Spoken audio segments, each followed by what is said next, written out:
to the Experience Darden podcast. I'm your host, Brett Twitty, and you are listening to a new episode. On this episode of the podcast, I'm excited to share my recent conversation with Adriana Gadala-Maria. Adriana, or Adri, as her Darden classmates know her, is a second-year student in our full-time MBA class of 2022, and she and I recently connected via Zoom to talk more about her MBA journey. As you'll quickly learn from this conversation, Adri is very passionate about venture capital. It was a big part of her reason and motivation for coming to Darden. And so we spent a lot of time in this conversation talking about the past couple of years, how she's explored her interest in venture capital, the steps she's taken to build experience in this industry, and so much more. If you're interested in VC or just interested in hearing from a second-year student and their career advice and tips, this episode is essential listening. So without further ado, here's my interview with Adriana Gadala-Maria. Adri, welcome to the podcast. Thank you so much, Brett. I appreciate you having me. Well, one of the things that's really fun about being the host of the Experience Darden podcast is occasionally I get to be present for someone's first podcast appearance ever. And I think that's the case for you today. Yes, this is my first podcast. I am excited that it's with you and with Darden. Absolutely. Well, so excited to have you here. First and foremost, how is everything going? How are you doing? I am doing well. We just got back from the Darden Worldwide course as second years, and I personally went to Costa Rica and had a really great time, escaped the Darden winter for a bit, replaced it with some beach time, and really had a blast. That was quite fun. All right. Can we stay with your DWC, the Darden Worldwide course, for just another question Absolutely. or two? And I'm maybe asking for a friend. I have not been to Costa Rica. Oh my gosh, it's a blast. So tell us a little bit more about that trip. What did you do? Who were you there with? So many questions. Sure. Yeah. So for those unfamiliar, Darden offers this course called Darden Worldwide Course as an opportunity to travel internationally with your fellow students. It's been on pause for a couple of years due to obviously the COVID pandemic. And we were the first year to be able to go as second years in quite some time. We offer courses in locations like Italy, like Spain, and in my case, Costa Rica.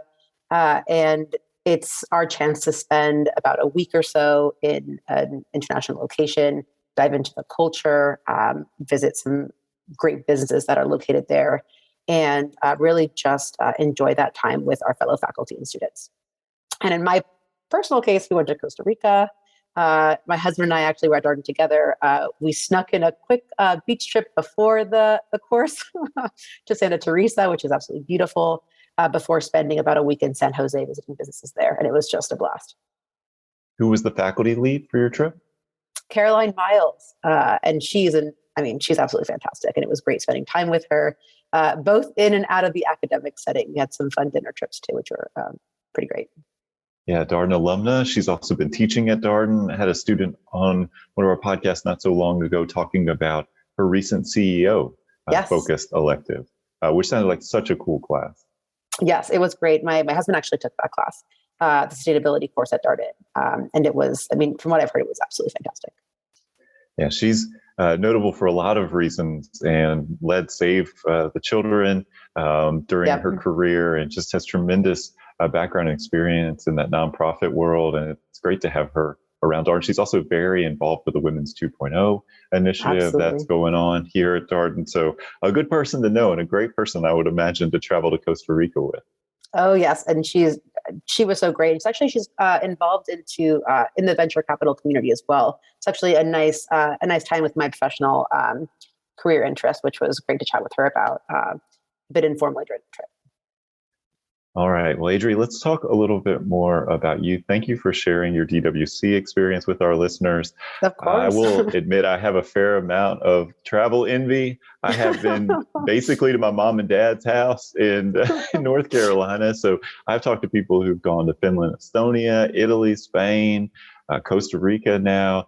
Some really interesting locations. And I'm so happy for the Darden students that they're able to get out and travel again. You're right that the past couple of years have been hard, being able to travel abroad, because a lot of people, obviously, that's one of their bucket list items when they come to business school across across all of our formats, both full-time and executive MBA. And for our new part-time program, we'll even have an opportunity for those students to travel. So one of the great things about being an MBA program is to get outside the U.S. perhaps and see what business looks like around the world. So let's talk a little bit more about you and your story. So tell us a little bit more about your background. Who are you and what did you do before coming to business school? Yeah. So I'm Adriana. I go by Adri, obviously. I'm originally from Miami, Florida. And after growing up there, I went to undergrad at Notre Dame in the Midwest, experienced my first couple of cold winters, which were definitely strengthened my core for sure. Moved to New York after graduation, worked at Reddit actually for my first, that was my first full-time job. Spent 5 years in New York with Reddit. Reddit actually moved me to San Francisco, where I spent the next 5 years and met my husband there actually. And while I was there, I actually worked at a marketing agency for a year called Code3, in addition to working at TechCrunch for 2 years. So I've primarily been in the tech space, mainly on the ad sales side of things, before coming to Darden. And when we got our letter of acceptance, we pretty quickly quit our jobs and did a nice road trip from SF to Charlottesville, which was quite really, really fun. That sounds pretty great. Had you always wanted to drive across the United States? Oh my gosh, yes. I was dying to see things like the Grand Canyon, for example, and had experienced a lot of the coastal states of the U.S., but had never done a proper cross-country road trip from the car. And my husband and I are big campers, so we actually packed a tent, and we had our dog with us, and we just drove over. That sounds incredible. And there's so many good spots to see. And what we always encourage people as they approach their MBA program, if you can, and now not everybody can, but if you can, give yourself a little bit of downtime because the next 2 years are going to be really busy. For sure. Yes, I agree with that 1,000%. Can I ask you a quick question? So occasionally we have guests here on the podcast who, when they applied to business school, it was a we thing for them. They also had a partner going through the application process and looking at Darden, navigating all of these things together. How was that experience? It was, I think we got a bit lucky. It was a challenge for sure. We were actually planning a wedding during the application process. We got engaged in 2017 or 18, and between engagement and the wedding, we were studying for the GMAT and applying to schools, in addition to planning a wedding and a honeymoon. So it was a lot at once. Not sure I would recommend doing all of that at once, but for us, it worked. And we knew that we wanted to go to the same school no matter what. So we made sure that we applied to those same schools and indicated we were partners. We actually applied to the consortium. So I'm not sure if anyone who's listening is considering the consortium. I think it's a wonderful program. And I've made some great friends from it. And we thankfully both got into Darden. And the minute we did, we visited the school. Actually, no, we visited the school before we got to Darden, and fell in love pretty quickly with Charlottesville. And Darden itself is a beautiful place. If you visited, you know this. And we visited vineyards, breweries, lived in SF where we had Napa and Sonoma in our backyard. And it has a pretty good food scene, which I wasn't too familiar with. So that was fun to discover as well. And there's I keep on blanking on the name, the orchard, something orchard, the apple picking, really picturesque venue at a hilltop, which again sold us even more on Charlottesville. So it was a great experience for sure. Yeah, there's a lot of great food and beverage options in the Charlottesville metro area. You don't have to travel too far afield to find them either. And if you just want to be outdoors, that's a great place to be. Absolutely. With the pandemic, by the way, being outdoors is a huge deal. So I think that was definitely a big advantage to being at Darden during this crazy time. And I appreciate the shout out for the consortium. We just had the consortium liaisons on the podcast, the new consortium liaisons. Awesome. Nice. To talk a bit more about their roles and the consortium. It's always good to be able to profile those leaders. And, the consortium is such a great opportunity for prospective students looking at business program, if it's the right fit for you, and ultimately encourage people to learn as much as they can about it. One of the things that's been fun to talk to the liaisons about over the past few years when we've had the new leaders on is, well, the consortium is kind of a community within a community at For Darden. sure. Is that how you think about it? Oh my gosh, yes. We remember when after we applied to the consortium and we got accepted, we immediately got kind of connected with all the other consortium applicants.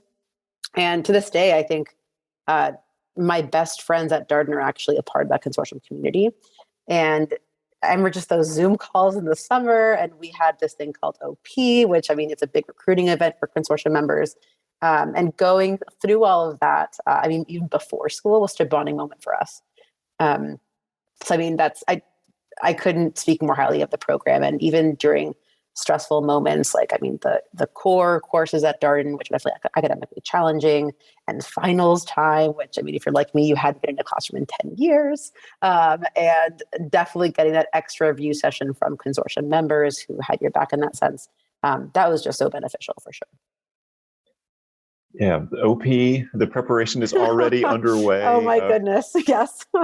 Which, started not so long ago for the incoming students in the full-time program. And for those of you who are listening, I think OP is orientation program. Isn't that Yes. what the OP Yes. stands for? There's so many acronyms, so many initials to keep up with in business school. I'm just a podcast host out here, but trying to do my best. But it's great that those connections start prior to matriculation. And you're right, that process of getting ready for that event and being around for that event, it'll be back in person this year, I heard. That's so exciting. Which is great. So it was just great to have the consortium liaisons on here, and they have so much energy and so much enthusiasm. So thank you for sharing that part of your experience. Had you always thought about pursuing an MBA? Was it something that had always been on your mind? It had. I knew that I wanted to pursue an MBA. It was in the back of my mind, even throughout my undergrad experience. I was a French and history major at Notre Dame, so definitely not on the business side. And my dad actually got his MBA through the consortium actually as well, which is pretty interesting. So that, I mean, knowing that it had always kind of been this bucket list item in my life, I knew I always wanted to go back to school. And because I hadn't studied finance, I wanted to get that formal finance education. It was just a matter of when. And I think that's where I kept on kind of pushing it back. And I think in the professional setting, as you get older, especially, you start to second guess whether or not you should go back to school. I mean, what's the cost benefit analysis of that? And in my specific case, I really wanted to kind of go back, complete that bucket list item, experience accounting courses, finance courses. I hadn't really analyzed a 3-statement model before Darden. So I think that was just a wonderful eye opener for me. And something that I think I needed to get me to the next level of my career, and especially pivot my career, which is what my ultimate goal was in going to Darden. Well, that's a great segue in sort of continuing to talk about your story. I do think you're right that decision when you've been out working for a while to get an MBA, to not get an MBA, how you think about the opportunity cost, the return on investment, what you want to do. You can have a lot of conversations around this. You get a lot of different opinions from people, but at the end of the day, it's got to be about you and your motivations and what you want to get out of the experience. Sticking with that timing question, was there something that pushed you to say, like, I need to do this, I've got to do this? Like, can you remember that moment? Was there a moment? Maybe that's not necessarily how life works. I'm not sure. I know that I wanted to get it at some point, and I mean, a personal detail about me, I tend to I love working. I'm that kind of person. I like to work. I also love to vacation, don't get me wrong, but I like to be a part of a team and hit my goals, and build that camaraderie with my coworkers. So I was always kind of distracted by work, if that makes sense, when I could have been thinking about the MBA a bit more.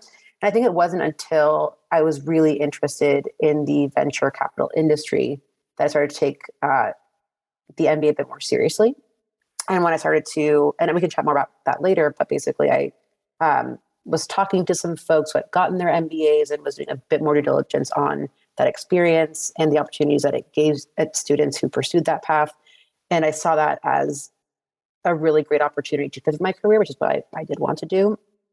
And especially with, my husband doing it with me, I think it's really fun, honestly. And thought, so I'm 34 right now, and I think it's kind of like a now or never situation for me, at least with a full-time MBA. If not, it would have been executive MBA. And I did want to experience that full-time MBA, at least for me.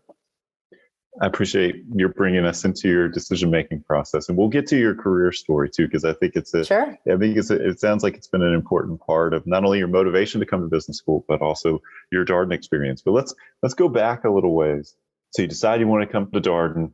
You're on this MBA path. You're a first-year student. So you mentioned you were a history and French major, and that, as noted, as you mentioned, was maybe not a background that would have immediately led someone to think about business school. But you're here. You come, and many students at Darden come from backgrounds that are, oh gosh, I hate to use this language, but non-traditional. There's really no traditional, non-traditional binary anymore, but may not have had a lot of the fundamentals previously in accounting or finance, et cetera. So you come, you're a first-year student.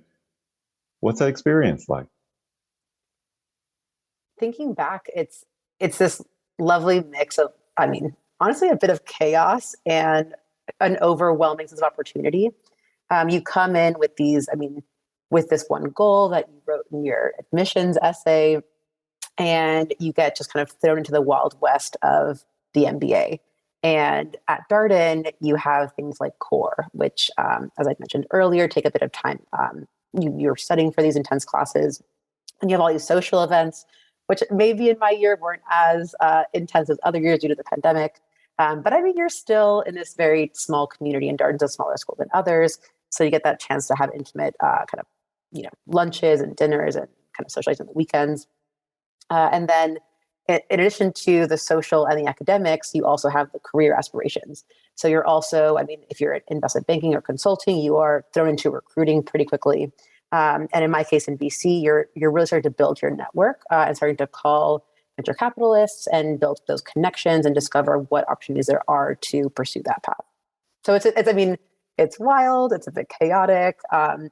You inevitably end up in different recruiting events just to take a peek and see, what is this like? I just triple check that you do or don't want to go that route. But it's, at the end of the day, it's a really rewarding experience, just all these opportunities being thrown at you that you were, if you're going to business school, you're clearly craving that. Well, that adjustment where there's so much going on and perhaps not having enough time in the day to do it all and having to make those decisions around what's most important to me, that's something that we've talked about a bunch here on the podcast. It sounds like it was something that you also experienced as a first-year student. Oh, yes. It's a podcast. You can't see me, but I'm nodding as you say that. I had actually heard, and I don't know if anyone's mentioned this or not, but I'd heard this saying when I went to business school, that there are three things: academic, social, and career, and choose two, because you won't have time for all three. So you definitely don't have time to do it all. You have to balance it. And also with mental health during the pandemic, you have to also make sure to take some time on those weekend nights and just clear your head. It's okay to sit on that couch and watch Bridgerton if you want to, but it definitely exercises your time management skills for sure. Yeah, you're right. We have had that sort of the three thing, a rule you can do. Oh, you have? Things. Good. I'm glad. Yeah. People have shared that. And it sounds like it shifts pretty continuously as you navigate the first year and kind of thinking about where you want to devote your time and energy, that kind of prioritization, that kind of trade-off. I'm not sure if people had to do a lot of that before business school. I think that's a stretch aspect of the experience for many students.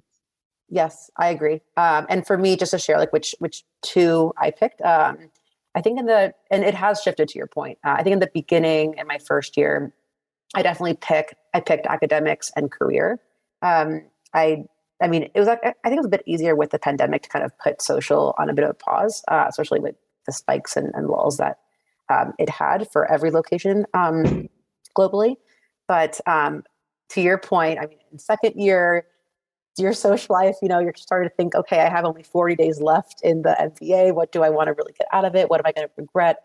And I think it's spending time with those new friends, with those new connections, and taking advantage of all being in one place for the very last time, to go to that restaurant you never went to, or that, or in Charlottesville's case, the brewery or the vineyard you haven't explored yet.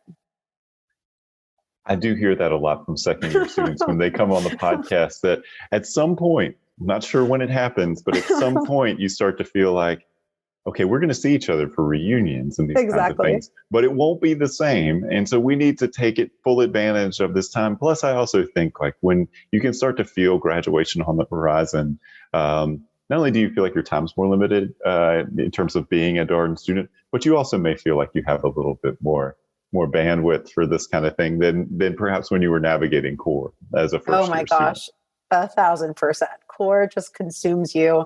And once Q4 of your first year rolls around, it's kind of like a breath of fresh air a bit, when you get to just have a bit more time to your hands when you're not taking such intense classes, for sure. That is absolutely true. So, all right. So want to talk about your career story a little bit more, Adri. And I think I was so interested to hear, like you came to Darden with this idea of making a pivot. You were interested in VC. One of the things that we share with incoming students is the more you can engage with that self-reflection and take advantage of things like CDY, finding CDY prior to the start of school, and really ask these questions of yourself about what you want to do, where you want to go, have conversations, informational networking, the better, because there's a lot of opportunity. You can be pulled in a lot of different directions. So that self-reflection allows you to be focused. So you came with the idea of a pivot in VC. What got you really interested in venture capital? Yes. So similar to how you're describing, I did have quite some time to talk to many people before the MBA and be very sure about what I wanted out of an MBA before stepping foot on campus. And that was an advice I had gotten from friends that had completed other MBA programs, to really try to have the most solid idea you can of what you want to recruit for, what you want to kind of accomplish when you leave your MBA program, just because it'll help you navigate that bit of a chaotic time when you first step foot on campus and when opportunities to recruit for many different other industries are being thrown at you. In my case, as I mentioned earlier, I have 10 years of experience working at tech companies, both in New York and San Francisco. The biggest chunk of my time was really at Reddit and TechCrunch. I was really blessed to have experienced Reddit when it was still a pretty small company. And I was an early employee at the time there and saw that grow from like 13 people to hundreds of people within those 6 years. It was really a time of growth for the company. And I was on the sales side. So I got to experience what it was to sell Reddit when ad agencies were very nervous to advertise on Reddit. And then watch it grow to be almost like a mainstream advertising platform, which is a really fun and learning experience for me personally.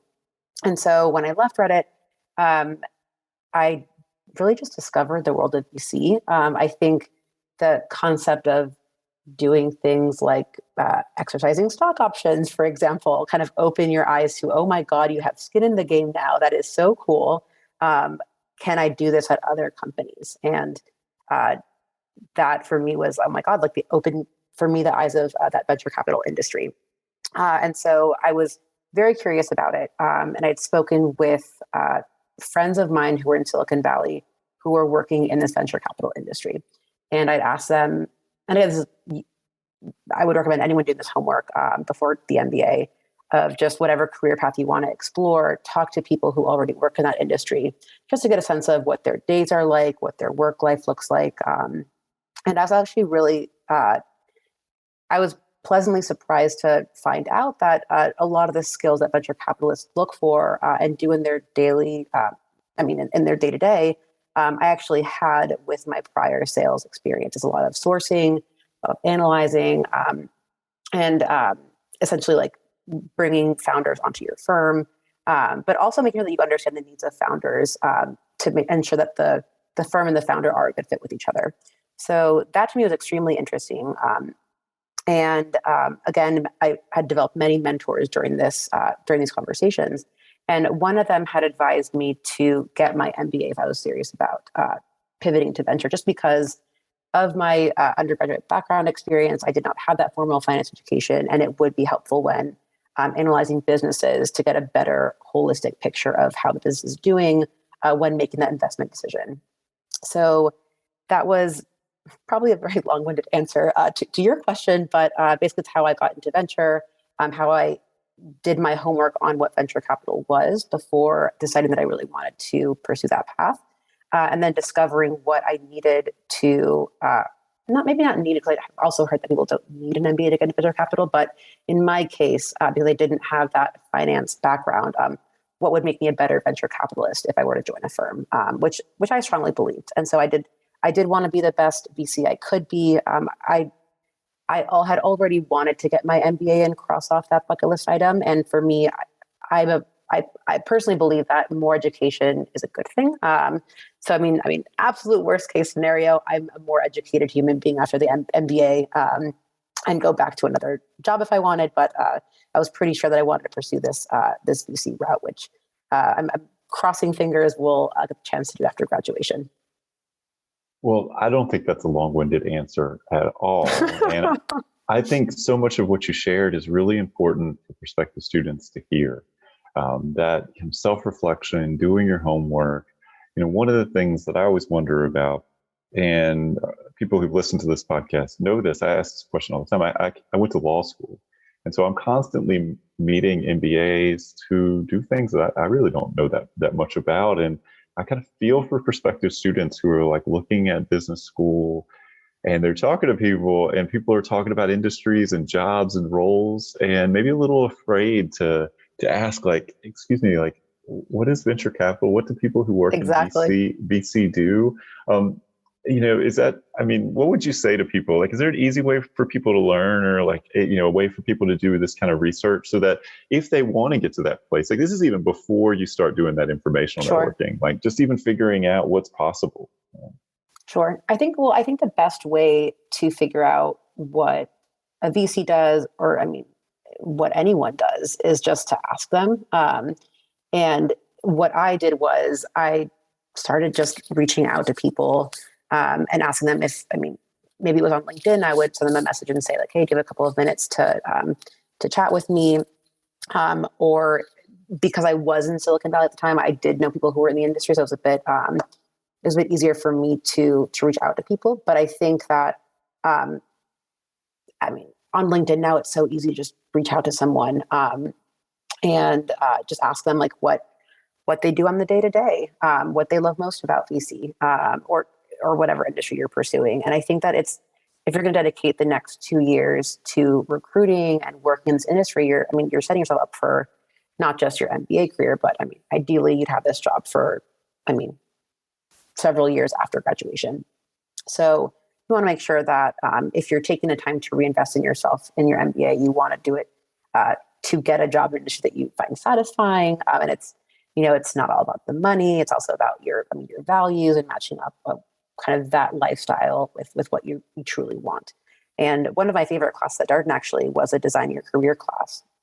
And what it forced me to do, and the fellow students that were in that class to do, was to make sure that we understood what we wanted after the MBA in our careers. And that's work-life balance, maybe for some, or maybe some really wanted to be challenged for the next couple of years. I think that making sure that when you're having these conversations with professionals in the industries that you want to recruit for, that it does match with what you want.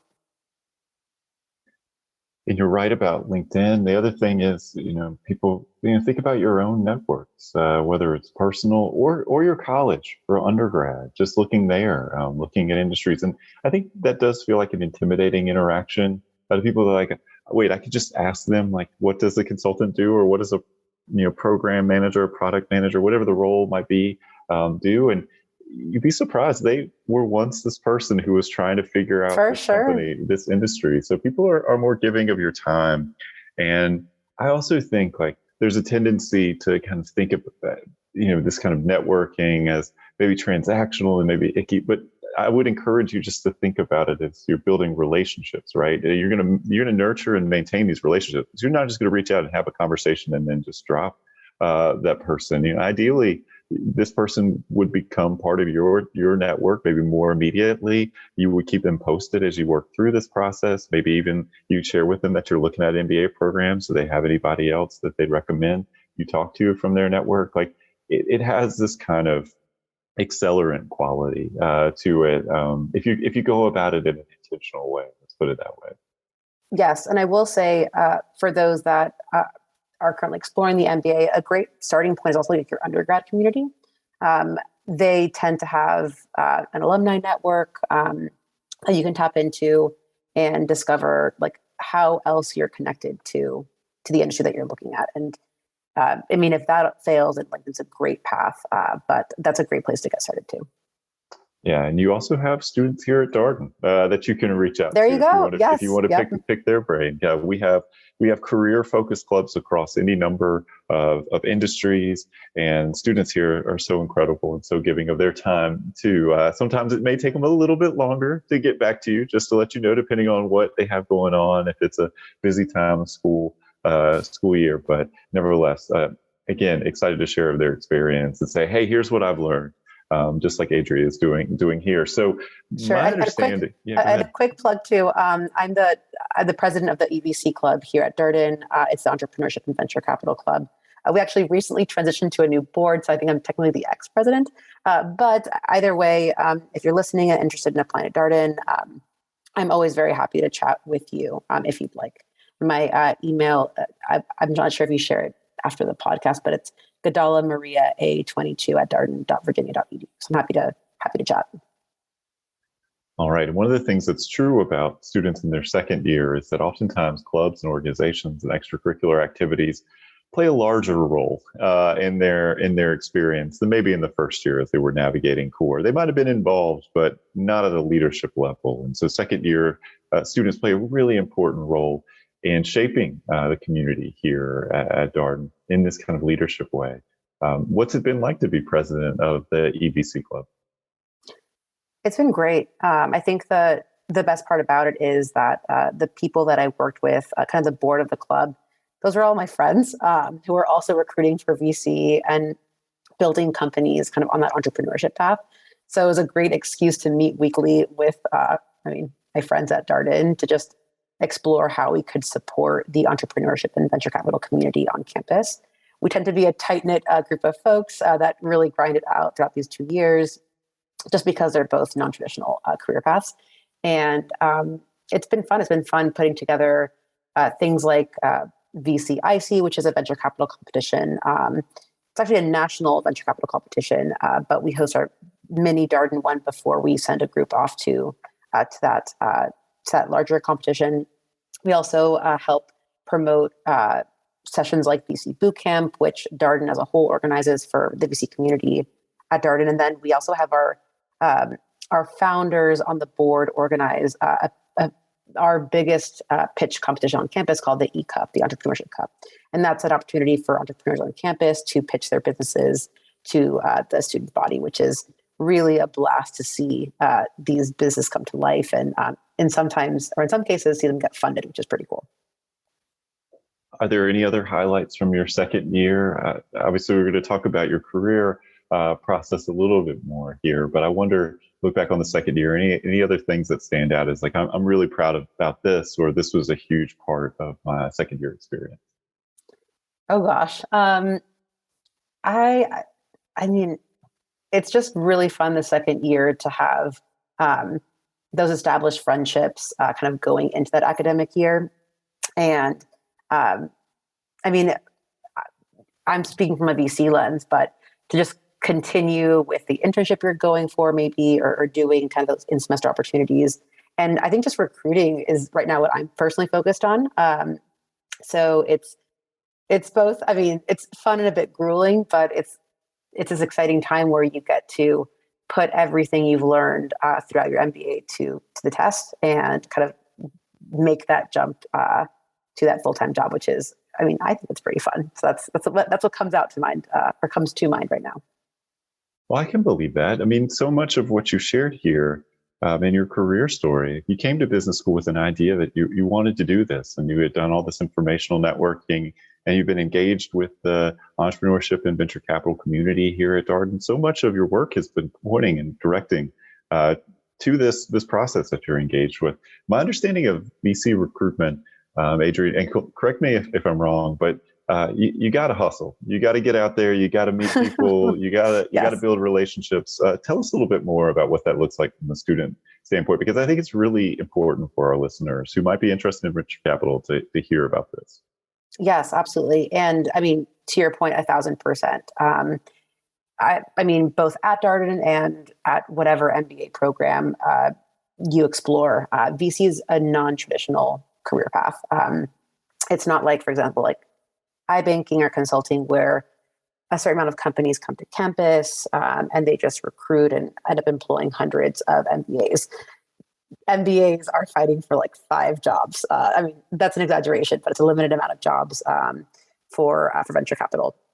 So I think part of the natural process of recruiting venture capital is you're proving your hustle, your go-getterness by proactively reaching out to these VCs and trying to get as much experience as you can, so that when that full-time recruiting opportunity comes at the end of your second year, you can basically demonstrate how interested you are in the industry by pointing to those internships and that hustle that you had worked those 2 years to do. So I think that in my case, I had gotten the advice before or actually at the very beginning of my MBA, to basically like fill your resume. I mean, you have 2 years, like build your network as much as you can in these 2 years by meeting with as many VCs as you can. And again, a lot of that's LinkedIn, a lot of those are conferences that you'll get the opportunity to join throughout your MBA. And these opportunities kind of are thrown at your door. I mean, if you're looking for it, it's pretty easy to get involved in whatever MBA program is being hosted.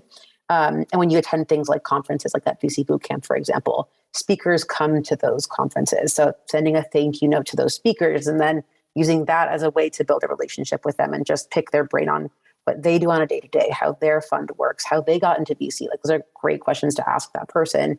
And that person, I mean, if they're speaking at a conference, more often than not, they're looking to help out students kind of in their path to their next step in life. So for me, it was, I took that advice to heart to really work hard, build my network, and really build my resume as well during my 2 years. So in my case, one of my goals coming into Darden was getting a flavor of every single stage of VC by graduation, so that by graduation, I would really get a good sense of what I wanted to do. As I mentioned earlier, I was in I was in ad sales at tech companies. So I had that experience, but I hadn't really experienced VC. So looking back at my 2 years, I focused first on angel investing and the earlier stage, like pre-seed, seed stage investing at Cav Angels and Adri Ventures. And that was in the fall and winter and spring of my first year. So, I mean, it was definitely not easy navigating core in addition to these internships, but I will say those really helped me get a feel for VC and helped me gain the skills that I applied to my summer internship at Glynn Capital. And Glynn, actually, the founder of Glynn Capital, he's a teacher and professor at Darden, which is a fun connection. So that was my first year really of VC experience, kind of those internships and that work experience. And then my second year, I actually interned at Bessemer Venture Partners for the first semester, which, looking back at your earlier question of like highlight of my second year, I will say that was a huge highlight. That was probably the largest firm that I've interned for. And it was wonderful to see and meet that community in that firm. I will also say that throughout my MBA, I've also been working at Dorm Room Fund, which is a student-run venture fund that spun off of First Round Capital. And First Round Capital, if you're not already familiar, is an institutional early-stage VC firm. So these are all, I mean, I would say that these are all programs that you apply for, you interview for, and you get in. Dorm Room Fund, actually, it's interesting. Traditionally, it was in person, and people would meet in person. I'm a part of the Philly team. But with COVID, a lot of opportunities to join virtually came about, which I would say for students who are who were studying, like me, in their MBA programs, these opportunities to join virtual teams virtually was a really exciting thing. I was the first UVA student to be accepted into Dorm Room Fund, which was a big deal for me. And so it was really fun being able to get all these opportunities thrown at you as an MBA when you really want to pivot into this career and gain all this hands-on experience to be able to reflect on when you are now applying for a full-time role in venture. So it's I'm very proud to share that I now have experience at angel investing, seed stage investing, early, and in Glynn Capital growth stage, to now kind of, when applying to full-time jobs, be able to communicate and reflect and see, okay, well, I actually like this. I like this part about this internship, maybe not as much this other part about that internship, to apply to that full-time role.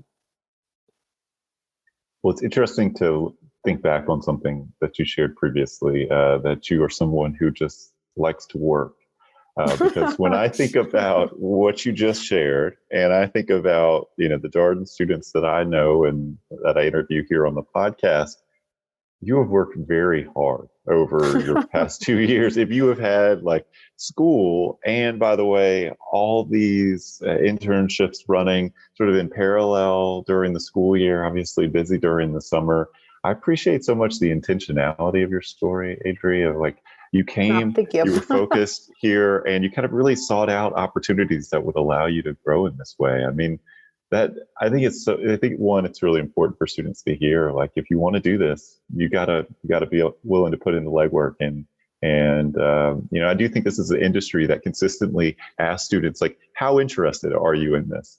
You have to demonstrate that. But it's great to hear your story, and just I have so much respect for what you just shared. That's awesome. Oh, thank you. I definitely want to underscore that it was a lot of work. I will say it's been extremely helpful when getting that next opportunity to be able to point to that work and say, I'm not just saying I'm interested in VC, I've demonstrated that I am for X and Y, and I point to those internships. So I think it's, for anyone considering it, I would recommend considering in-semester internships as a way to demonstrate that, to give you that competitive edge when applying for that full-time role, and just be able to have experience doing the work, which I think can tell you, like, do I like doing that work? And that way, if you don't like doing that work, you can quickly pivot to other careers. I mean, without the MBA, I know the technology industry, they recruit pretty late. So if you don't like something, you can recruit that route.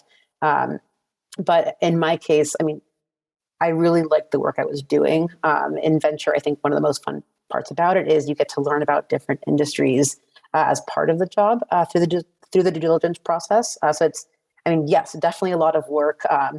For example, at Dorm Room Fund, we meet from 8 to 10 p.m. on Mondays. That's our weekly meeting time. But I think they're really fun meetings because we're discovering new companies, they're pitching, we get to do our diligence on them, and essentially fund them, which that's a pretty fun and incredible thing to do. I will share, throughout my time at Dorm Room Fund, we did fund 2 UVA companies, QuantBase and Reina, which was a really fun experience for it to come full circle. And I'm very excited for the next wave of UVA companies to get funded by it. Well, we've had Reina on the podcast. Yes, Megan, she's awesome. Unbelievable. So incredible to hear her story and just kind of see what's happened with her venture. And one of my real interests here on the podcast is spotlighting student ventures and giving people who have that passion and energy a chance to share more about their story. I think it's really good for prospective students to hear. There's a lot of support here.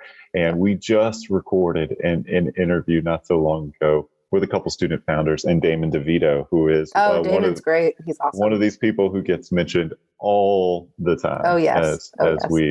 As we talk with student founders, and they're like, I'd like to begin by saying thank you to Damon. Oh, he's great. And even on the VC side, he's been so supportive. And I will say it's been really wonderful. We're a tight-knit community at Darden, and we're definitely very supportive of each other. Even in the recruiting path, I have this text thread with all of the people recruiting for VC, and we're constantly texting each other, just guidance, advice, support. It's a really fun community. Well, a last question for you. You shared so much good information here, and I appreciate your candor and kind of bringing us into your process and all that you've learned as you navigated your career process over these past few years. But what advice would you have for our prospective student listeners who are maybe contemplating an MBA or thinking about coming to Darden or planning to come to Darden this August? What would you share with them? Oh my goodness. Let's see. Overall MBA advice is to do as much reflection as you can before the MBA, just to make sure that you're getting the most out of that experience. There are 2 magical years you have to pull the student card and just be in absolute learning mode. And I will say that the more focused you are, the more intentional you can be about the in-semester opportunities you take. So I think that's one advice I would give to just general MBA. I think for people thinking about Darden, definitely visit Darden. I think that, what you want out of school plays a huge factor to Darden. For example, like I wanted to learn about finance. Like I did not have finance education. I knew core was intense, but that was okay with me because I actually really wanted to dive back into academics and learn.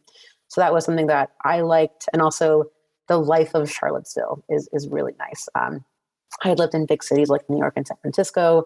I'd never lived in the South. This was a nice time for me to explore it, build that community, and discover what it was all about, in addition to getting a great education at a top university. And then if you've already decided you want to come to Darden, I would say also visit so you can get that list of restaurants and vineyards and breweries, especially as the springtime rolls around. There's some fun stuff going on.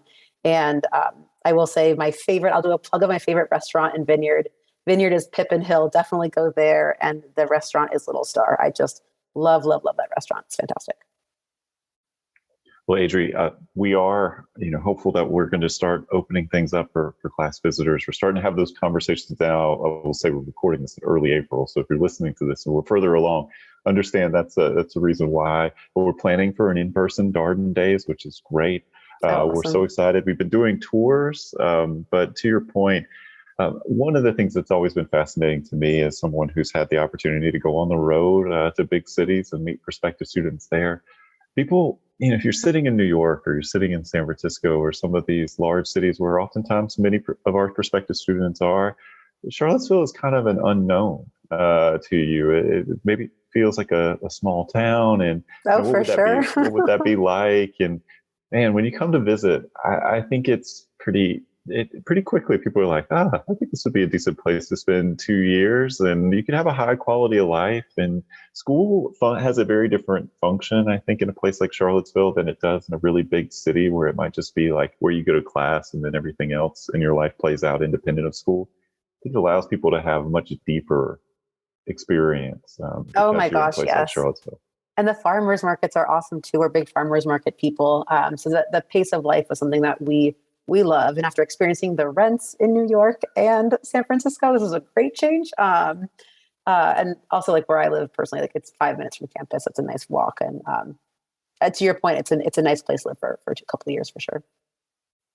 Adri, good luck with your recruiting process. Thank you. So appreciative of your time here. I know it's a busy time.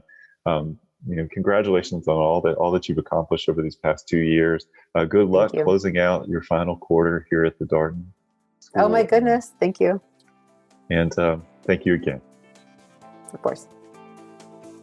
And that was my interview with Adriana Gadala-Maria, a second-year student in our full-time MBA class of 2022.